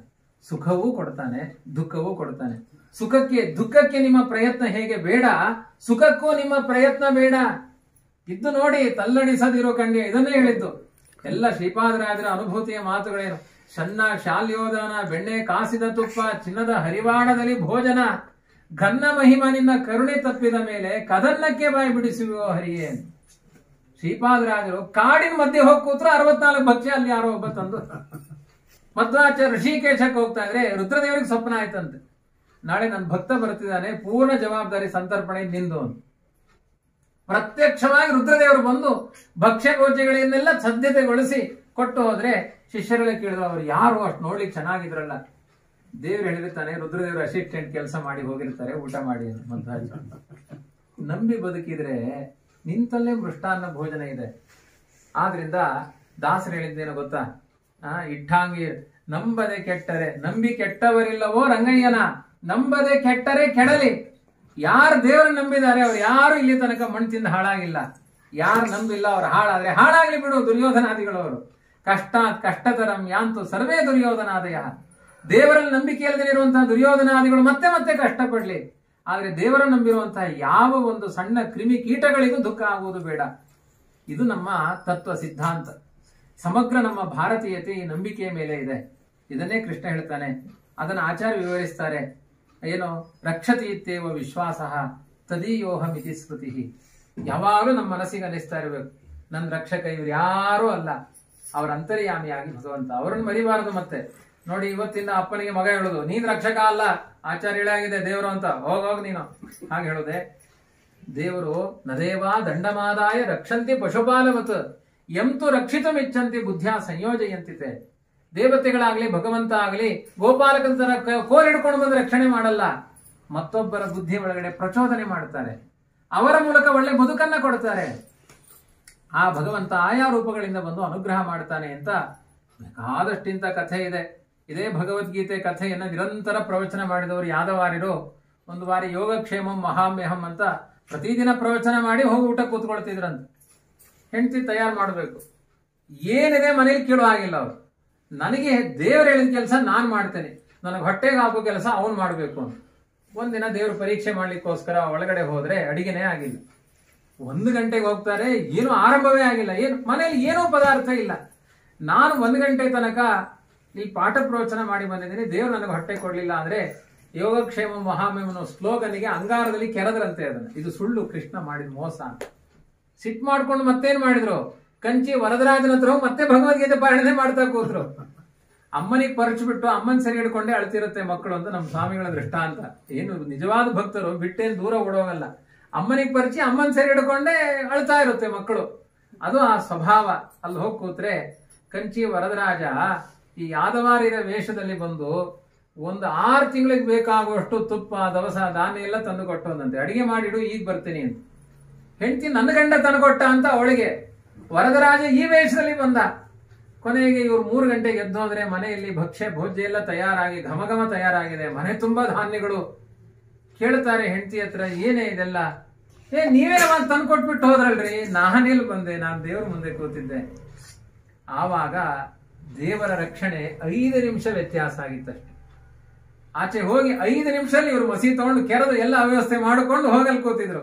5 ನಿಮಿಷದಲ್ಲಿ ದೇವರು 6 ತಿಂಗಳಿಗೆ ಬೇಕಾದ ಸಂಪತ್ತಂತ ಕೊಟ್ಟ. 5 ನಿಮಿಷದ ಪರೀಕ್ಷೆಯಲ್ಲಿ ನಾನು ತೇರ್ಗಡೆ ಆಗ್ಲಿಲ್ಲ ಅಂತ ಎಲ್ಲಾ ಸಮಗ್ರ ಬದುಕನ್ನೇ ಸಮರ್ಪಣೆ ಮಾಡಿ ಯಾದವಾರ್ಯರು. ಅವ್ರ ವ್ಯಾಖ್ಯಾನ ಇದೆ, ಅಲ್ಲಿ ಕೊನೆಗೆ ಎಲ್ಲಿ ನಿಲ್ಲುತ್ತೆ ಗೊತ್ತಾ ಭಾಗವತಲ್ಲಿ ವ್ಯಾಖ್ಯಾನ, ಯಥಾ ದುಃಖ ಮಯತ್ನತಃ. ದೇವರು ಸುಖವನ್ನು ಬಯಸದೆ ಕೊಡ್ತಾನೆ, ದುಃಖವನ್ನು ಹೇಗೆ ಬಯಸದೆ ಕೊಡ್ತಾನೋ ಹಾಗೆ ಆ ನಂಬಿಕೆಯಲ್ಲಿ ನಾವು ಸೋಲ್ತೇವೆ ಅಂತ ವ್ಯಾಖ್ಯಾನ ಮಾಡಿ ವ್ಯಾಖ್ಯಾನ ನಿಲ್ಲಿಸಿದ್ದಾರೆ ಯಾದವಾರ್ಯರು. ಹೀಗೆ ಸಮಗ್ರ ಭಗವದ್ಗೀತೆ ಆಯ್ತು, ಭಾಗವತ ಆಯ್ತು, ನಮ್ಮ ಬದುಕಿನಲ್ಲಿ ಆ ಪರಶಕ್ತಿಯಲ್ಲಿ ಒಂದು ನಂಬಿಕೆ ಇಟ್ಟು ಕರ್ತವ್ಯಗಳನ್ನು ಮಾಡಿ ಅಂತ ಅರ್ಜುನನಿಗೂ ಬೋಧನೆ ಅದೇ, ನಮಗೂ ಬೋಧನೆ ಅದೇ. ತುಂಬಾ ಕರ್ತವ್ಯಗಳಿದೆ ಜೀವನದಲ್ಲಿ, ಆದ್ರೆ ಅವನನ್ನು ನಂಬಿ ಮಾಡಿ. ಇದು ಯಾವುದು ಮುಖ್ಯ ಅಲ್ಲ, ಇದೆಲ್ಲ ಕರ್ತವ್ಯಗಳಷ್ಟೇ ವಿನಃ ಪ್ರಧಾನವಾಗಿ ಅವನ ಪೂಜೆ ಆಗಬೇಕು ಅನ್ನುವ ಭಾವ ಈ ಭಗವದ್ಗೀತೆ, ಕಾಟಕೋಪನಿಷತ್ತು, ಭಾಗವತಾದಿ ಉಪನಿಷತ್ತುಗಳ ಸಾರ ಇದೇ ಆಗಿದೆ. ಅವನಲ್ಲಿ ಶರಣಾಗತಿ, ಅವನ ನಂಬಿ ಬದುಕಿ ನಮ್ಮ ಬದುಕು ಮಂಗಳ ಆಗಬೇಕು ಅನ್ನೋದು ಪ್ರಧಾನವಾದ ಉದ್ದೇಶ ಆಗಿದೆ ಅಂತ ಹೇಳ್ತಾ, ಒಳ್ಳೆಯ ಇದೊಂದು ಸಂಧ್ಯಾ ಪ್ರದೋಷ ಕಾಲ, ಧನುರ್ಮಾಸ, ಮಾರ್ಗಶಿರ ಮಾಸ, ಗೀತಾ ಜಯಂತಿಯ ಹರಿದಿನದ ಪರ್ವಕಾಲಗಳು, ಇದರ ನಡುವೆ ಇದೊಂದು ಜ್ಞಾನ ಕಾರ್ಯವನ್ನ ವಿಶೇಷವಾಗಿ ನಮ್ಮ ಪಾಪಣ್ಣ ಅವರ ಮನೆಯಲ್ಲಿ ಅತ್ಯಂತ ಪ್ರೀತಿ ಭಕ್ತಿಗಳಿಂದ ನೀವೆಲ್ಲ ಸೇರಿ, ಸಹೋದರರೆಲ್ಲ ಸೇರಿ ಮಾಡಿದ್ದೀರಿ. ನಿಜವಾಗಿ ನಿಮ್ಮ ತಂದೆ ಅವರಿಗೆ ಧರ್ಮಾತ್ಮರಾಗಿದ್ರು ಅನ್ಲಿಕ್ಕೆ ನೀವೆಲ್ಲ ಸಾಕ್ಷಿಯಾಗಿದ್ದೀರಿ. ಎಷ್ಟು ನಾನು ನೋಡ್ತಾ ಇದ್ದೇನೆ ಪ್ರತ್ಯಕ್ಷವಾಗಿ. ಧರ್ಮದಲ್ಲಿ ಒಂದು ಶ್ರದ್ಧೆ ಇರುವಂತಹ ಮಕ್ಕಳನ್ನು ಪಡೆಯುವುದು ತುಂಬಾ ಪುಣ್ಯ. ಅಂತಹ ಎಲ್ಲ ಮಕ್ಕಳು ಧರ್ಮ, ಅರ್ಥ, ಕಾಮ, ಮೋಕ್ಷ, ಪುರುಷಾರ್ಥಗಳಂತೆ ಇದ್ದು ನಿಮ್ಮ ಕೈಲಿ ಎಷ್ಟು ಸಾಧ್ಯವೋ ಅಷ್ಟು ನಿಮ್ಮ ಕೈಯಿಂದ ಧರ್ಮಾಚರಣೆಗಳನ್ನ ಜಗತ್ತಿನಲ್ಲಿ ಮಾಡ್ತಾ ಇದ್ದೀರಿ. ಆ ತಂದೆ, ಆ ತಾಯಿ, ಜನ್ಮ ನೀಡಿದವರು ಮಾತಾ ಗುರುತರಾ ಭೂಮೇಹೆ ಖಾತ್ ಪಿತೋಚ್ಚತರಸ್ಥತ ಅಂತ ಮಹಾಭಾರತದ ಮಾತಿದೆ. ತಾಯಿ ಭೂಮಿಗಿಂತ ಭಾರವಾದ ವಸ್ತು ಅಂತೆ, ಬೆಲೆ ಕಟ್ಟಲಿಕ್ಕೆ ಸಾಧ್ಯ ಇಲ್ಲ. ಆಕಾಶಕ್ಕಿಂತ ವಿಶಾಲವಾದ ವಸ್ತು ತಂದೆ. ಅವರ ಭಾವಗಳನ್ನು ನಮಗೆ ಅರ್ಥ ಮಾಡಿಕೊಳ್ಳಿಕ್ಕೆ ಆಗಲ್ಲ. ಮಕ್ಕಳ ಬಗ್ಗೆ ಆ ತಂದೆ ತಾಯಿಗಳಿಗೆ ಹುಟ್ಟುವ ಪ್ರೀತಿ ನಮ್ಮ ಹೃದಯದಲ್ಲಿ ಅರ್ಥ ಮಾಡಿಕೊಳ್ಳಿಕ್ಕೆ ಆಗಲ್ಲ. ಮಕ್ಕಳಾಗಿ ನಾವು ಸೋಲ್ತೇವೆ ಅಂತ ಮಹಾಭಾರತ ಹೇಳುತ್ತೆ. ಹಾಗಾಗಿ ಮಕ್ಕಳಿಗೆ ಶ್ರೇಯಸ್ಸಾಗಲಿ ಅಂತ ಎಷ್ಟು ಬಾರಿ ಅವರು ಆ ಸಂಕಲ್ಪಗಳನ್ನು ಮಾಡಿರ್ತಾರೆ. ನಾವು ಮಾಡುವಂತಹ ಕರ್ತವ್ಯಗಳೆಲ್ಲ ಅದೊಂದು ಭಗವತ್ ಪೂಜಾ ರೂಪದಲ್ಲಿ ಕರ್ತವ್ಯ ಅಷ್ಟೇ ವಿನಃ ಅದು ಪೂರ್ಣತೆಯನ್ನು ತಂದು ಕೊಡಲ್ಲ. ತಂದೆ ತಾಯಿಗಳ ಋಣವನ್ನು ತೀರಿಸಲಿಕ್ಕೆ ನಮ್ಮಿಂದ ಸಾಧ್ಯ ಇಲ್ಲ. ಹಾಗಾಗಿ ಇಂತಹ ಜ್ಞಾನ ಕಾರ್ಯಗಳ ಮೂಲಕ ಭಗವದ್ಗೀತೆ, ಕಾಟಕೋಪನಿಷತ್ತು, ಮಹಾಭಾರತಗಳ ಚಿಂತನೆಯಿಂದ ಅದು ಯಾವ ಚೇತನ ಎಲ್ಲೇ ಇದ್ರೂ ಕೂಡ ಅದಕ್ಕೆ ಸಮೃದ್ಧಿ, ತೃಪ್ತಿ ಸಿಗುವುದು ಈ ಭಗವತ್ ಚಿಂತನೆ ಅಂತ ಹೇಳಿದ್ದಾರೆ. ಗಂಗಾ ಪ್ರಯಾಗ ಗಯಪುಷ್ಕರ ನೈಮಿಷಾಣಿ ಸಂಸೇವಿತಾನಿ ಬಹುಶಃ ಕುರುಜಾಂಗಲಾನಿ ಕಾಲೇನ ತೀರ್ಥ ಸಲಿನಾನಿ ಪುನಂತಿ ಪಾಪಂ. ಯಾವುದು ಗಂಗಾ, ಪ್ರಯಾಗ, ಗಯ, ಪುಷ್ಕರ 1000 ತೀರ್ಥಗಳಿಗೆ ಹೋದರೂ ಕೂಡ ಪಾದೋದಕಂ ಭಗವತಃ, ಭಗವಂತನ ನಾಮಸ್ಮರಣೆ, ಭಗವಂತನ ಪಾದ ಕಮಲದ ಸ್ಮರಣೆ, ಇವುಗಳ ಚಿಂತನೆಯಿಂದ ಸಿಗುವಂತಹ ಪುಣ್ಯ ಯಾವುದ್ರಲ್ಲೂ ಸಿಗಲ್ಲ ಅಂತ ಹೇಳಿದ್ದಾರೆ. ಆದ್ರಿಂದ ಅತ್ಯಂತ ಶ್ರೇಷ್ಠವಾದ ಸರ್ವಂ ಕರ್ಮಾಖಿಲಂ ಪಾರ್ಥ ಜ್ಞಾನೇ ಪರಿಸಮಾಪ್ಯತೆ ತದ್ವಿದ್ಧಿ ಪ್ರಣಿಪಾತೇನ ಪರಿಪ್ರಶ್ನೇನ ಸೇವೆಯ ಉಪದೇಕ್ಷಂತಿತೆ ಜ್ಞಾನಂ ಜ್ಞಾನಿನಃ ತತ್ವದರ್ಶಿನಃ. ಸತ್ಕರ್ಮ ಮಾಡಿದರ ಫಲ ಏನು ಅಂದ್ರೆ ಗುರುಗಳಿಂದ ಜ್ಞಾನ ಪ್ರಾಪ್ತಿ ಅಂತ ಹೇಳಿದ್ದಾರೆ. ಅದರ ಮೇಲೆ ಇನ್ನೊಂದು ಫಲ ಯಾವುದು ಅಂತಿಲ್ಲ. ಅಷ್ಟು ದೊಡ್ಡ ಶಕ್ತಿ ಜ್ಞಾನ ಯಜ್ಞಕ್ಕೆ ಇದೆ.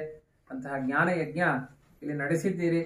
ಮತ್ತೆ ಒಳ್ಳೆ ಭಗವಂತನ ಅನುಗ್ರಹ ಏನು ಅಂದ್ರೆ 4 ಜನ ಅಣ್ಣ ತಮ್ಮಂದಿರಲ್ಲಿ ಇವತ್ತು ಆ ಸೌಖ್ಯಗಳನ್ನು ಅನುಭವಿಸಲ್ಲ. ಇಬ್ಬೇ ಬೆಳಿತಾರೆ, ಆಸ್ತಿ ಗಲಾಟೆಯೋ ಇನ್ನೇನೋ ಮನಸ್ಸಿನ ಮಾತ್ಸರ್ಯಗಳೋ ಮುಸರೆಗಳೋ ಮಾಡಿಕೊಳ್ತಾರೆ. ಆದ್ರೆ 4 ಜನ ಅಣ್ಣ ತಮ್ಮಂದಿರು ಸ್ವಲ್ಪ ಅಲ್ಪ ಇದ್ದೇ ಇರುತ್ತೆ ಎಲ್ಲಾರ ಮನೆಯಲ್ಲಿಯೂ. ಆದ್ರೆ ಆ ಬಾಂಧವ್ಯವೇ ನಾಶ ಆಗುವಂತಹ ಸ್ಥಿತಿಗಳಿಲ್ಲ ಅನ್ನೋದು ದೊಡ್ಡ ಭಗವಂತನ ಅನುಗ್ರಹ, ತಂದೆ ತಾಯಿಗಳ ಅನುಗ್ರಹ. ಹೀಗೆ ನಿರಂತರ ನಡೆಯುವಂತೆ ಆಗಲಿ, ಎಲ್ಲಾ ಮನೆಯಲ್ಲೂ ಪ್ರವಚನ ಮಾಡುವಂತೆ ಆಗಲಿ, ನೀವು ಬರುವಂತೆ ಆಗಲಿ ಅಂತ ಇಷ್ಟು ಹೇಳ್ತಾ, ವಿಶೇಷವಾಗಿ ಆ ತಂದೆಗೆ ಸದ್ಗತಿ ಆಗಲಿ, ತಾಯಿಗೂ ಕೂಡ ಅದರ ದ್ವಾರ ಅವರ ಅನುಗ್ರಹದಿಂದ ತಾಯಿಗೂ ಸದ್ಗತಿ ಆಗಲಿ. ನನ್ನ ಜೊತೆಗೆ ನಿಮ್ಮ ತಾಯಿಗೆಲ್ಲ ಯಾತ್ರೆಗಳೆಲ್ಲ ಆಗಿದೆ, ಚೆನ್ನಾಗಿ ಸೇವೆ ಮಾಡಿದರೆ. ನೈಮಿಷಾರಣ್ಯ, ಬೇರೆ ದ್ವಾರಕೆ ಬರ್ಲಿಕ್ಕೆ ಆಗಿಲ್ಲ ಅವ್ರಿಗೆ, ಷಟ್ಪ್ರಯಾಗಕ್ಕೆ ಬಂದಿದ್ರು. ಪುರಿ ಜಗನ್ನಾಥ ಅದಕ್ಕೆ ಬರ್ಲಿಲ್ಲ. ಪುರಿ